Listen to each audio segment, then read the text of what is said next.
classification of value added statement. Clear? Classification of value added statement, यानी value added statement जो है वो कितने पार्ट्स में बांटा गया है। सबसे पहले जो हमारा एक पहला नंबर हम बोलेंगे जिसको बोलते हैं हम GVA, classification of value added statement. It means GVA इसका पहला जो पार्ट है, इसका फुल फॉर्म होता है gross value added, gross value added. जैसा कि आप सबको पता है ग्रॉस मीन्स होता है सकल, जिसमें सारी चीजें जुड़ी होती हैं। तो ये ग्रॉस को हम कैसे कैलकुलेट करते हैं, है ना, इसका एक फार्मूला होना चाहिए। जो classification of value added statement, इसमें इट मीन्स कि वैल्यू एडेड स्टेटमेंट जो है कितने पार्ट में डिवाइड है, इसको हम क्या बोलते हैं, कॉम्प्यूटेशन भी बोलते हैं। इसको क्या बोलते हैं, कॉम्प्यूटेशन। इट मीन्स संगणना, है ना। कितने प्रकार से वैल्यू एडेड को हम कैलकुलेट करते हैं, कितने प्रकार से उसके स्टेटमेंट तैयार करते हैं। तो यहां पर हमने पहला आपको बताया gross value added.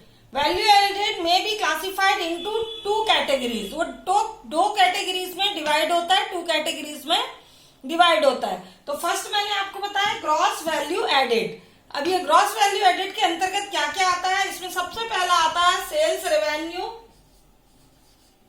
Sales revenue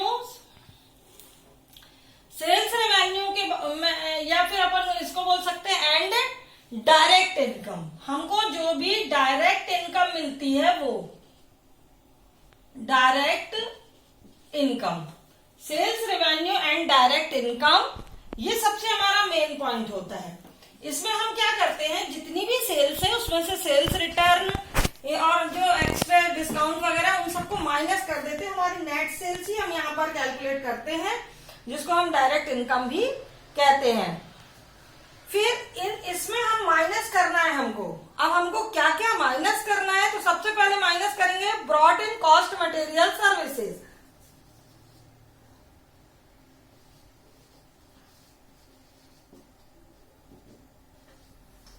brought in cost material, cost of material, यानी आपकी जितना मटेरियल आपने खरीदा है उसकी कॉस्ट और उसकी सर्विसेज पे जो भी आपने खर्च किया है वो मटेरियल से रिलेटेड। सर्विसेज इट मीन्स जो आप कैरेज वगैरह उसका पे करते हैं वो, तो वो हम यहाँ पर माइनस करेंगे। फिर हमको यहाँ और इसमें से माइनस होगा तो इसमें प्लस करना है, वो हमारा होगा इन्वेस्टमेंट इनकम। इन्वेस्टमेंट इनकम, हमने जहां कहीं भी इन्वेस्ट किया है उससे हमें जो भी इनकम मिल रही है, डिविडेंड वगैरह मिल रहे हैं वो, और प्लस एक्स्ट्रा ऑर्डिनरी आइटम्स। आपने कुछ एक्स्ट्रा में अगर कुछ कमाया है, कोई प्रॉपर्टी को बेच के कमाया है, एक्स्ट्रा ऑर्डिनरी आइटम, ठीक है। मतलब आपको क्या करना है, जब GVA ग्रॉस वैल्यू एडेड आप कैलकुलेट करोगे तो अपने सेल्स में से माइनस कर दोगे brought in cost of material, investment income और एक्स्ट्रा ऑर्डिनरी इनकम। इनको आपको क्या करना है, माइनस करना है। क्लियर? अब ये जो आएगा ये किसके इक्वल होगा, एक कॉलम में तो आप ये लिखोगे, दूसरे कॉलम में आप क्या लिखोगे, ये किसके इक्वल होगा, तो ये इक्वल होगा रिटेन्ड प्रॉफिट के। Retained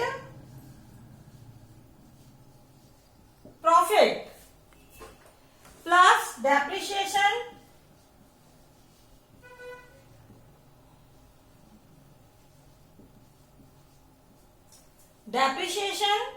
plus wages plus interest, clear, और प्लस टैक्स जो भी हमने पे किया है, और उसके बाद प्लस होगा हमारा डिविडेंड जो हमने बांटा है। ये ऐसे आपका निकलेगा ग्रॉस वैल्यू एडेड।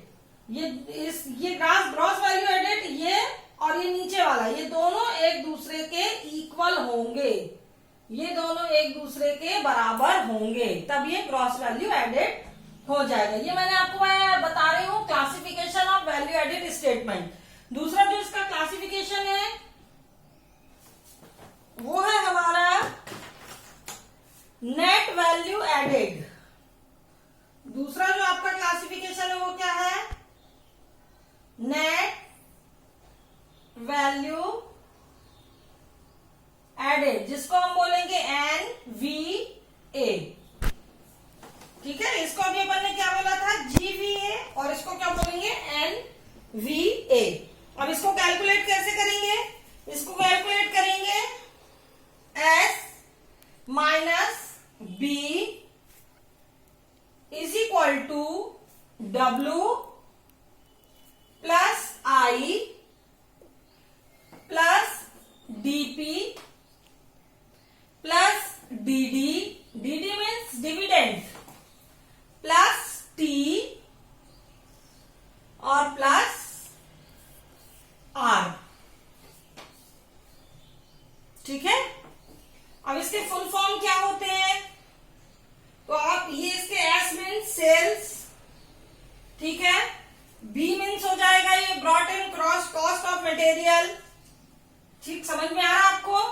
फिर I मीन्स हो जाएगा इंटरेस्ट, DP मीन्स हो जाएगा आपका डेप्रिसिएशन, और DD मीन्स होगा डिविडेंड, T फॉर टैक्स और R फॉर अदर रेवेन्यूज, ये retained profit, R for retained profit.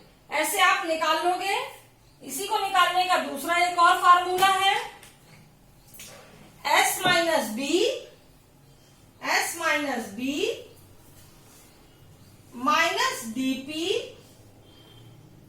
Is equal to W plus I plus DD plus T और प्लस R। ये सारे इसी के मैंने शॉर्ट फॉर्म लिखे, और आपको भी शॉर्ट फॉर्म ही कैलकुलेट करना है। बस आप थोड़ा सा याद रखिए कि DD means dividend, DP means depreciation, R for retained profit या इनकम। ठीक है, तो इसके ही शॉर्ट फॉर्म ये है, और ऐसे करके आप दो तरह से ये क्लासिफिकेशन को समझ सकते हो वैल्यू एडेड के। ठीक है, अब तीसरा है